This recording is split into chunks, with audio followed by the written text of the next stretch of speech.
reversing things.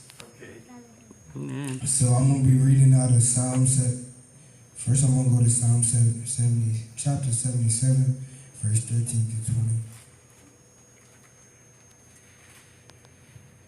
It says, the Word of God says, Thy way, O God, is in the sanctuary. Who is so great, a God as our God? Thou art the God that doest wonders. Thou hast declared thy strength among the people. Thou hast with thine arm redeemed thy people, the sons of Jacob, the sons of Jacob and Joseph, Selah. The waters saw thee, O God, the waters saw thee, they were afraid. The depths also were troubled. The clouds poured out water. The sky sent out a sound. Thine arrows also went abroad. The voice of thy thunder was in the heaven. The lightnings lightened in the world. The earth trembled and shook. Thy way is in the sea, and thy path in the great waters. Thy footsteps are not known. Thou leadest thy people like a flock by the hand of Moses and Aaron. God has all led us to where we all are right now. Yeah. We all might not be on the same level, but God has all led us as his flock. Amen. So now I'm going to take that over to Jonah chapter 1 verse 17. All right now. Because God can do anything. Yes. Oh, Right. say that again. Chapter 17. Now the Lord has prepared a great fish to swallow up Jonah. And Jonah was in the belly of the fish 3 days and 3 nights. Now God has put Jonah on a test. How many of y'all has God put on a test in here? Raise your hands. All right.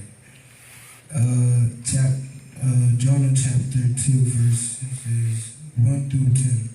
Verse 1.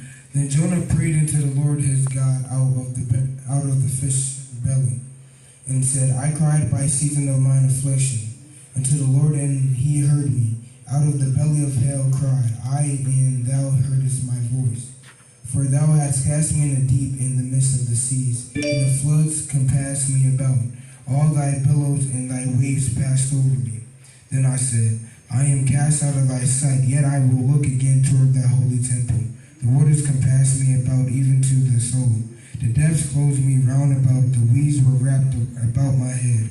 I went down to the bottoms of the mountains. The earth with her bars was about me forever.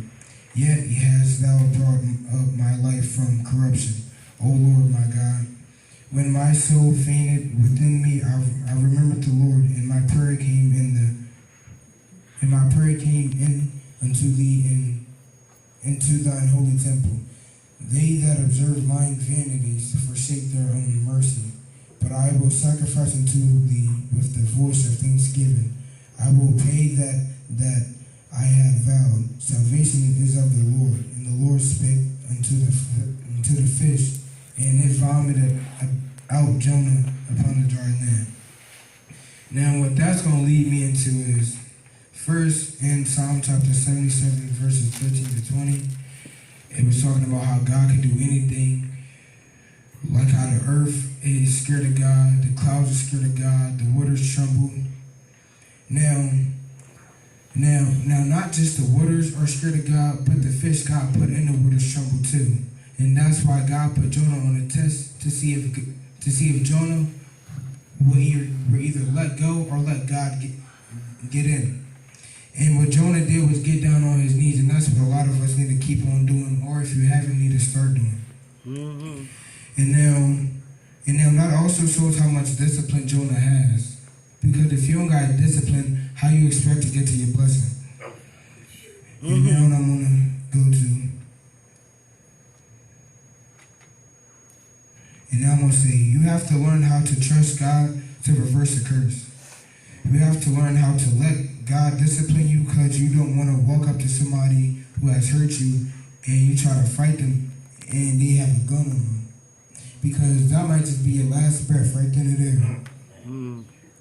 And I know that you want to raise your kids, right?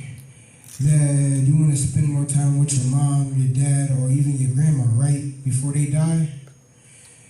You want to accomplish your dreams. and visions that God has shown you. So if you want to do that, you gotta learn how to control yourself. You gotta let God discipline you so that you can walk into your blessings. So trust God and keep praying so that the curse can be reversed. Amen. Amen. Amen. Amen.